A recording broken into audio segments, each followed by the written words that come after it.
Bonjour à tous. Monsieur le ministre, en France, suite au décès de Naël, du jeune Naël, il y a eu énormément de manifestations en France, sur tout le territoire français. Mais à aucun moment, je dis bien à aucun moment, aucun manifestant n'a été abattu par les forces de l'ordre. Et je suis sûr que nos vaillants FDS sont aussi professionnels que les forces de l'ordre françaises. Donc, où est le problème?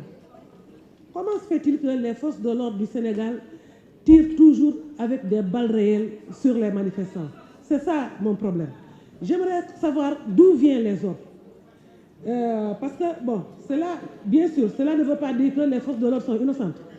Parce que, comme nous l'avons dit, yow mi toog fii nii dafa am ku fi wax nee ne bu xamoon ni frère moo fi toog wala maga moo fi toog doo am na lu waxee noonu les forces de l'ordre bu ñu jàkkaarloo ak militants yi mu xamante ni bii militant kii nii sama rakk la sama doom la du ko tirer avec une balle réelle quels que soient les ordres bu muy recevoir.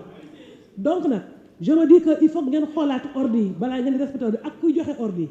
J'en profite pour rappeler que en France après la Deuxième Guerre mondiale les préfets qui ont comment dire ça, les préfets yoo xamante ne dañoo note la population française sous le joug des Allemands, ils ont répondu devant la justice.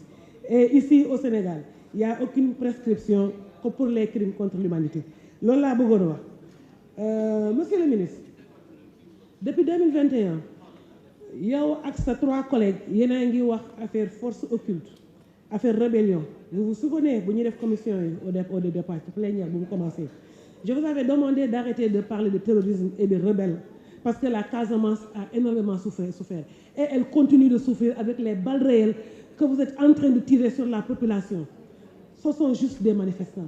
Monsieur le ministre, si vous autorisez les marches du temps du président Abdoulaye Wade, les marches ont toujours été autorisées.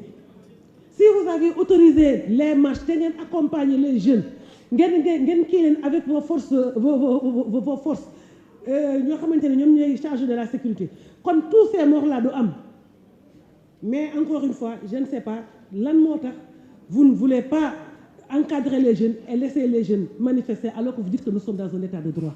Quand on est dans un état de droit, quand on supporte la contradiction, on n'a pas peur. Même si Ousmane Sonko est un cadre koo xamante ne bu éminent bu grandiose koo xamante pour nga égaler ko c'est difficile. Il faut avoir le courage de l'affronter sur les débats parce que loolu la ñuy xaar dans un état démocratique. Monsieur le ministre, dafa am benn communiqué que vous avez sorti et le communiqué defe naa moo njëkk a génn le décret. J'ai pas compris, vous êtes un juriste. Tout le monde dit que vous êtes un grand juriste. Donc pourquoi vous mettez la charrue avant les bœufs? Bu fekkente ne suñu bracelet nga bëgg mën naa la may bii. Vous n'avez pas besoin d'aller vraiment anticiper sur les choses. Jëm jël suñu siège bi alors que nous on a le droit de déposer un recours auprès de la Cour suprême. Vous avez anticipé ngeen dem jël mais dans quel pays nous sommes-nous? Et je pense que Macky Sall ne vous a pas choisi par hasard. Vous êtes un juriste donc il vous a choisi et vous connaissez la loi. Faites respecter la loi. Faites respecter la loi.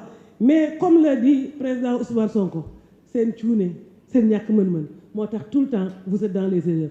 À chaque fois que vous faites des complots, vous passez à côté. Et Dieu est avec nous. Dieu est avec les justes. Monsieur le ministre, je ne comprends pas la persécution ba nga xamante ne suñu parti Pastef moom lay subir jamono yi. Il suffit que vous appartenez au parti Pastef pour que vous soyez audité par la police, pour que vous soyez arrêté. Léegi, on ne te donne même plus de convocation. Non, on vient chez toi, on te prend. Et puis avec tellement de brutalité. Cette brutalité-là, la dernière fois, tout le temps, ça m'est resté là. Nous ne comprendre des forces de défense et de sécurité. Aucun d'entre eux n'a eu la présence d'esprit de dire que comme bouclier. Ils ont fait une solidarité de corps et ce n'est pas normal. Et je pense que vous devez veiller à tout ça. On exige qu'il y ait des enquêtes parce que la CPI est là. Si vous ne faites pas votre travail, la CPI va le faire à votre place. Libérez les prisonniers. Libérez le président Ousmane Sonko. Libérez notre sœur Amidia. Libérez tous les détenus politiques que vous retenez dans les geôles. Le Sénégal est un état de droit. Nous sommes un pays où de tout le temps, il y a des divergences d'idées. Il faut que vous les comment vous allez faire pour que l'agriculture chaque Sénégal gis ci boppam. benn lundi 23 mars 2015 am na koo tëjoon koo xeexoon pour ñu tëj ko 6 ans de prison alamaan ko 138 milliards ci loo xam ne defu ko te fi ngeen ko jaaree du foofu nga def sa doole bi yëpp muy Karim Meïssa Wade ki nga xam ne baayam tey lépp lu Macky Sall am moom la ko amee muy jëf ju ñaaw jëf ju ñaaw jëf ju ñaaw tey ñu ñëwaat histoire du fàtte nga nekkoon fa substitut du procureur spécial de la CREI beneen bi mooy nga nekk agent judiciaire de l'État ci beneen affaire boo xam ne doomu Sénégal gor Khalifa Sall agent judiciaire de l'État ci beneen affaire boo xam ne doomu Sénégal gor Khalifa Sall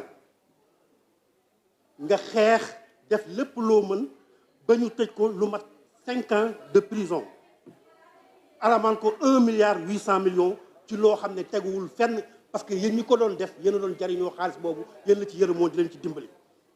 moo wax nag ci biir loolu noonu ci sa nomination boobu dama jàpp ni ArcelorMittal am na ku fa nekkoon jiitu la fa bañoon na signé 2000 milliards yoo xam ne ni état da ko doon perte nga nangu ko nit ñi ñu ne yow ci journal yi ma jot a lire sniper nga wala liquideur d'opposant nga mooy sa mission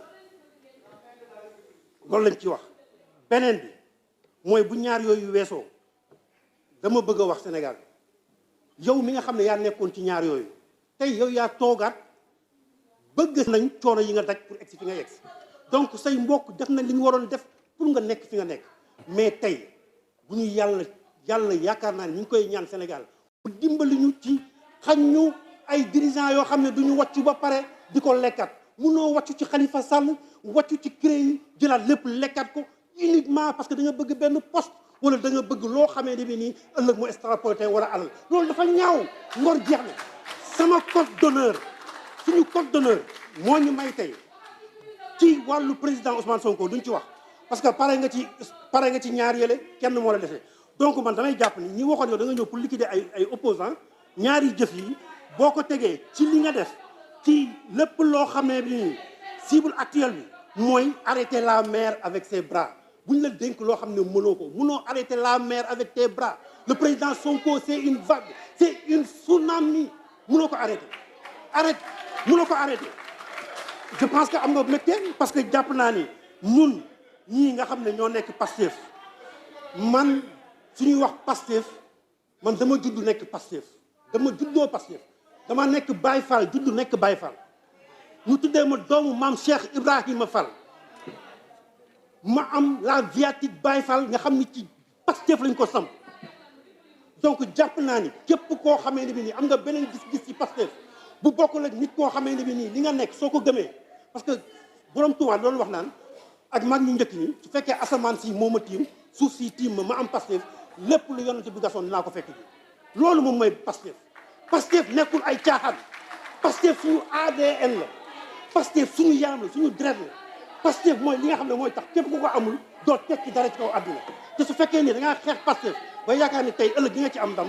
ëllëg doo ci am ndam sans prendre à nos personnes nga xam ne yàlla moo ñu bind daf ñu ay Baye Fall muy Pastef kese ci suñu tes ba suñu yang muy Pastef suñuy noyyi muy Pastef suñuy dund incha allah Pastef survivra te mu lay neex mu lay naqari moo jur sa juddu moo jur say juddu yi ñi la jur te moo fiy des ba abadan incha allah keneen fi may wax mooy li nga xam ne moo jëm yow ci ce résultat mooy sa bilan nekkul lu dul arrestation illégale de maire arrestation illégale de député tuerie de plus de 50 nit yoo xam ne da nga leen waroon aar arrestation arbitraire de 1000 des millions de blessés complot d'État espionnage barrière yoo xam ne jël ay nervis yi ñuy daw ci biir dëkk bi mënoo leen a arrêté tey la CPI moo taxaw tey yéenewuma sa jëf yi ay kilifay Sénégal ñu leen yóbbu CPI parce que li am CPI ak lañ fa bind lu ñaaw la man lu may wax mooy article 57